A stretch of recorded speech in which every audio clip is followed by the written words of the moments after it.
Welcome to the news belt of the AM show. In our first story, former Minister for Food and Agriculture and Member of Parliament for Abetifi, Bryan Acheampong, has expressed a strong interest in leading the reconstruction of the Adum PZ market in Kumasi, which was recently gutted by fire. During a visit to the market to sympathize with affected traders at Adum, the Member of Parliament donated 300,000 Ghana cedis to support recovery efforts. The fire, which swept through sections of the PZ market, destroyed shops and goods worth thousands of Ghana cedis, leaving many traders devastated. Adum has more in this report. The former Minister for Food and Agriculture and MP for Abetifi, Bryan Acheampong, visited traders affected by the Adum PZ fire to sympathize with them. He toured the burnt market to witness the rate of destruction. During his engagement with the traders, the Abetifi MP assured of both immediate financial relief and long-term intervention. He contributed 300,000 Ghana cedis and pledged to begin talks with the Asantehene Otumfuo II to rebuild the burnt structures. Since the fire outbreak, I've been here to assess things for myself. It's quite painful and horrifying what has happened to the people of Blue Light, the traders here. But it's quite complex. Coming here today, you see that they have started building, but the structures are very weak. But you see that they are supporting it with block work, some structural work here and there. It's not stable. I want to engage the Otumfuo. He's out of the country. He'll be back by weekend. I'll engage him if he permits and the assembly permits. I want to rebuild this structure for them in the next, it should take about 12 months. We should be able to put this thing together, a very solid structure, and then clean the front, put up some stalls so that the traders here can have some normalcy to their lives. A lot of people are making donations. They should continue to make the donations because people have also lost capital. People have also lost substantial amount of money. So whatever is raised in the end should be distributed to the affected traders whilst I take up the infrastructural aspect of things. And the great chief will be in town by the end of the week. So I intend to come back here on Friday to meet with him with his kind permission. When that is done, we will also look at the political structure and engage them. And when that is signed off and it's handed to me, within 12 months, this structure will be up. Bryan Acheampong emphasized the need for swift action to ensure the traders can return to work as soon as possible. Krofrom actually, it is obi obi a odi ba onkoso anu famra na one in fact enchema edadifo no one charge enfanye den eniga no opim say dino so one pin no odi be maya we besi ewie na yeti ama omanfo. The traders and market leaders welcomed the support with appreciation, describing his intervention as compassionate.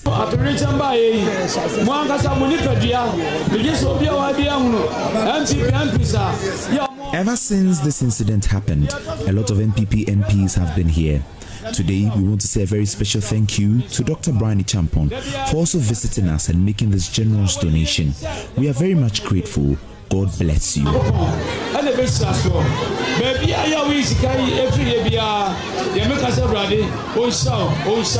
construction of the market, as promised by Bryan Acheampong, is expected to begin after consultation with stakeholders and relevant authorities. He further pledged support of 500,000 Ghana cedis to traders who were also affected by the Kantamata fire earlier this year. For Joy News, Adum, Kumasi.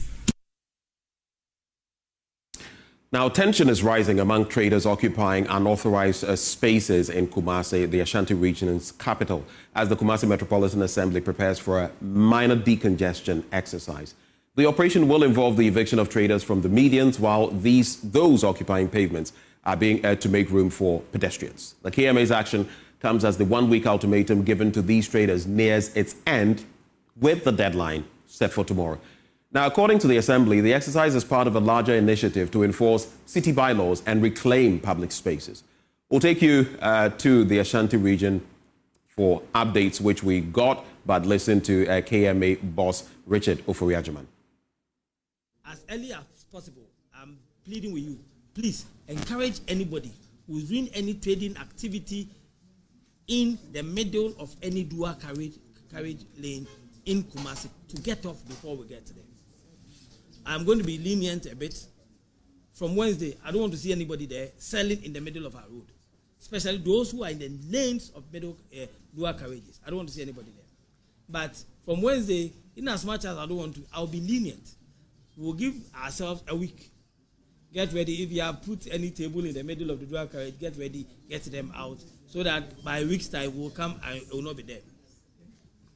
The second bit is that I call it a minor decongestion. The people on the pavement, because of the construction of the second phase of the Kejetia market, it's brought a lot of people on the street. We understand that particular, and then the blue light area too is giving us another headache altogether. So we understand that situation. So if you're on the pavements, just adjust. We'll be able to bear with it for some time, not perpetually. We'll be able to bear with it for some time. But please, in the middle of dual carriages, we will not encourage anybody to be there. And then if anybody is erected any pole on a tire rim and it's on asphalt, that one, within 2 weeks, they themselves must take it out.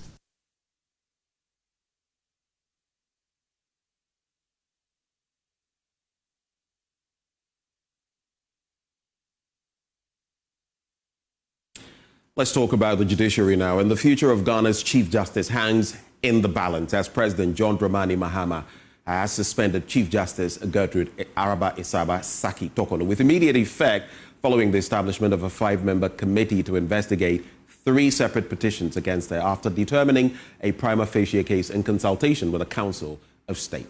Former Deputy Attorney General Alfred Tuah has described it as a dangerous precedent, this politically motivated decision by President Mahama to suspend Chief Justice Gertrude Tokono after the Council of State determined that a prima facie case had been established against her with regard to 3 petitions.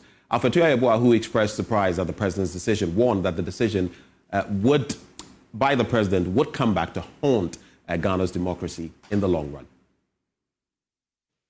I'm rather surprised at the suspension of the Chief Justice, even though the Constitution makes for such a step to be taken. I'm surprised because the President is not bound by the advice of the Council of State. And the President may decide not to go by the advice that still indicates that the CJ should be in office while the matter is being heard by the panel. But that's the decision of the President. And I see the advice of the Council of State as being very poisonous.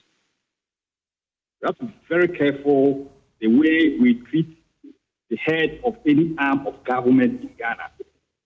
We have 3 main arms: the executive, legislature, and the judiciary. The expectation is that the Council of State will play a role in such a way that we can have a balanced chart.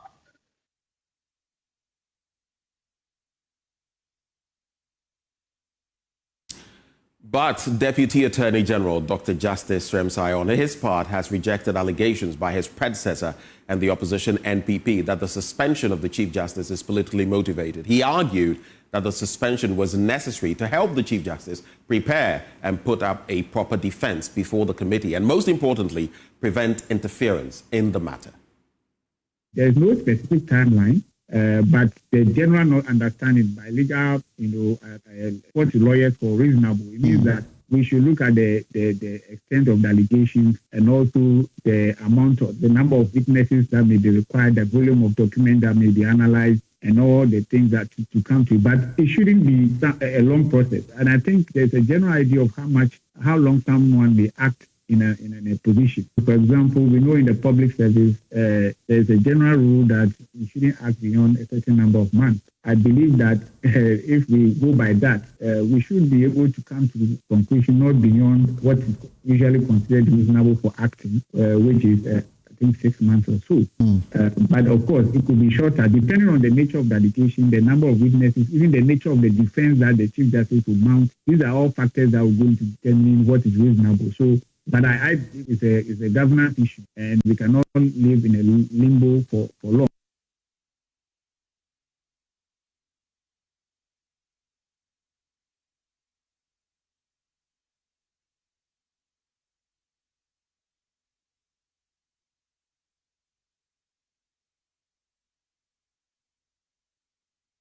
Staying on that beat, the Deputy Attorney General also addressed the key issue of timelines within which a final determination was expected on the matter. He argued that the extent of allegations and the number of witnesses and the eventual defense that the Chief Justice would put up would determine how swift the matter would be dealt with. Let's get into our next stories now as we proceed from there to other matters. All right, so back some snippets from Justice Sremsai. But the general understanding by legal, what lawyers for reasonable, it means that we should look at the extent of the allegations and also the amount of the number of witnesses that may be required, the volume of document that may be analyzed, and all the things that to come to. But it shouldn't be a long process. And I think at this point, I think what is happening is a very technical issue, which also is specifically prescribed and dictated by the Constitution. So I would suggest, and I will plead with everyone to be very, to desist from politicization. And I've already heard some commentaries of, especially the former, my very good friend. He said the Council of State has poisoned something. If you have not seen the petition and the content, which I have not seen, and he has also not seen, it would be very unfair to, as a matter of fact, describe persons who have, Council of State, I think we all know the composition of the Council of State, to suggest that they have poisoned, the system with a decision of merely saying that it's a case to be answered.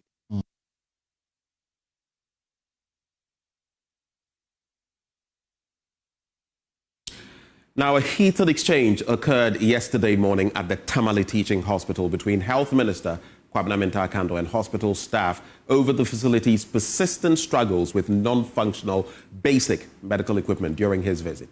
The unannounced inspection aimed at assessing service delivery and infrastructure at one of the northern region's leading healthcare institutions turned confrontational when the minister discovered that several essential pieces of equipment, including diagnostic machines and sterilization units, were out of order. Frustrated by what he described as an unacceptable state of neglect, Akando questioned hospital administrators on why patients were being referred to private facilities for basic services. Correspondent Martina Bugri has the rest of the report. The health minister paid a surprise visit to the Tamale Teaching Hospital to ascertain the state of healthcare delivery at the facility. Touring the facility, the minister questioned why some of the equipment were not in use. Some of the non-functioning equipment included MRI scanners, ventilators, endoscopy machines, among others. They were faulty from the beginning. These are very expensive. One of them is a 1.8 million Ghana, and then they are not working. You never use them, they didn't run testing.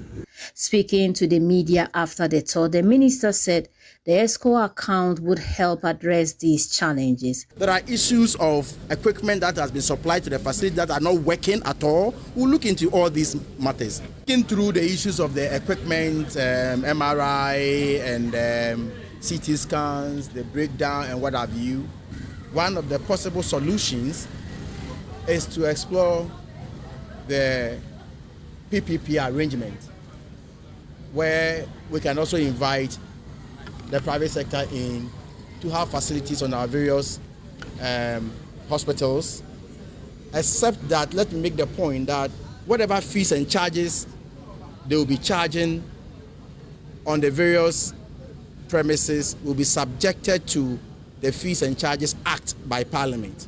He added that another account will be set up from internally generated funds of hospitals to deal with maintenance of their facilities. There are some of them, we'll sit down with them, they will use their internally generated funds to do. There are others that are also beyond them. We'll also link up with them from the ministry level. There are others that Mr. President will also have to hear, and then we take it. I think that Tamale deserves better than this. Mr. Minta Akando said he would liaise with other ministers to help address the immediate challenges of water and power of the facility. The next steps, one, is that I'm going to engage the minister responsible for Works and Housing immediately and try to make a case for Tamale Teaching Hospital to be exempted from this rationing of water. We also realize they have issues of power. Right after here, I'm also going to engage the minister responsible for power to make sure we resolve the issues. At the emergency department, there was an exchange between the minister and the doctor in charge over the death of a patient. This is how the exchange went. I told you to keep quiet. Your approach and your mindset tells me that is perhaps why these problems have not been resolved. When you don't do that, I told you to keep quiet. You're giving me, I've tolerated your posture, your manners after this problem. When you come and meet such a person, even ministers, look, can you imagine? Listen, contain the situation. When you put up this behavior, even the minister, look at the way you are behaving in front of me. Even in front of a minister, so can you imagine how I'm trying to explain. You can imagine how you treat the common person.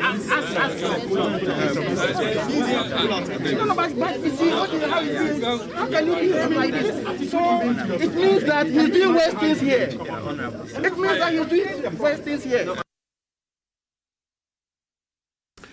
Now, what was once envisioned as a vibrant commercial hub for the people of Krofrom in Kumasi has turned into a haunting symbol of broken promises, neglect, and decay.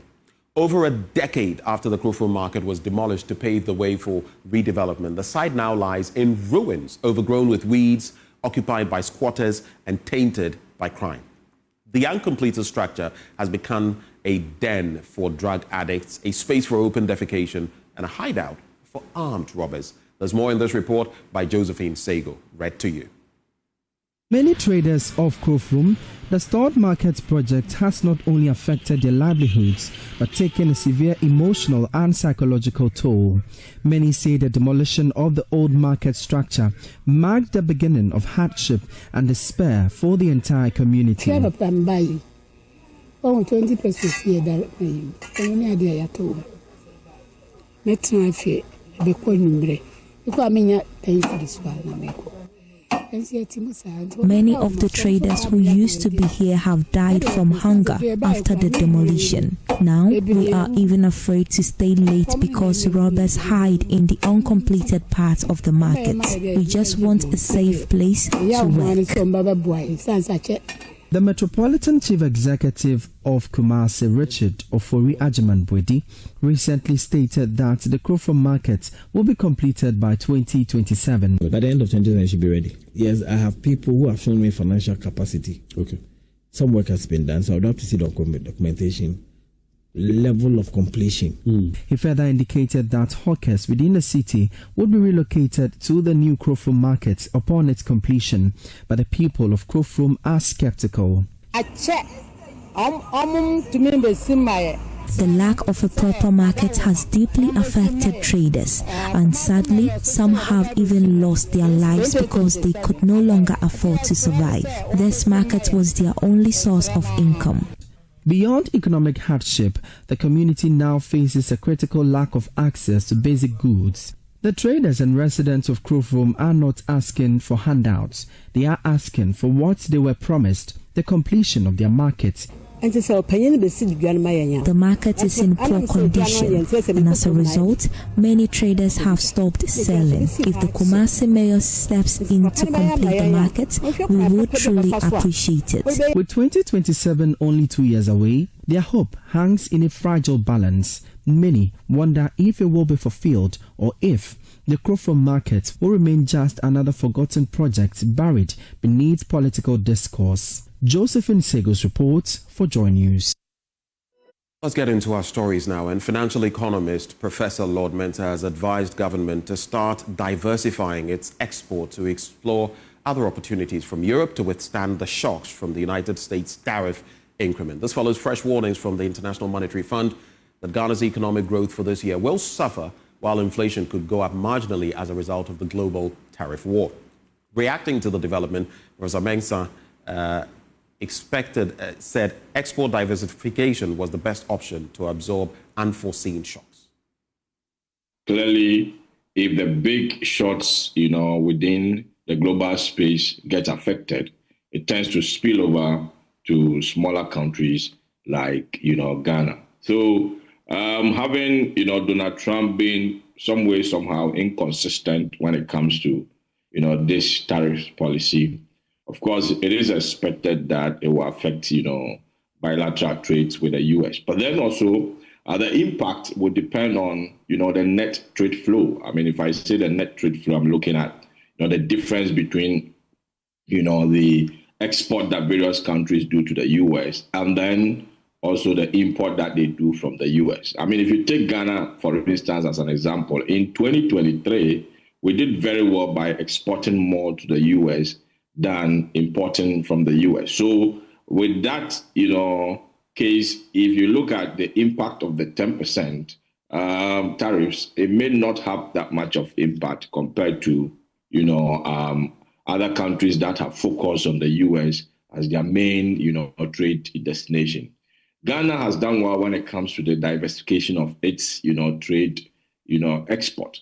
For instance, if you rank, in terms of the data of volumes of export, clearly you'll come to appreciate that the U.S. is around on the 7th, position when it comes to our export volumes to the U.S. So dealing with the Switzerland, dealing with China and all those, I think Ghana stand, a position of some way, somehow not affected that much, from these tariffs. But then Ghana may not be affected. But then you remember Ghana is trading with China.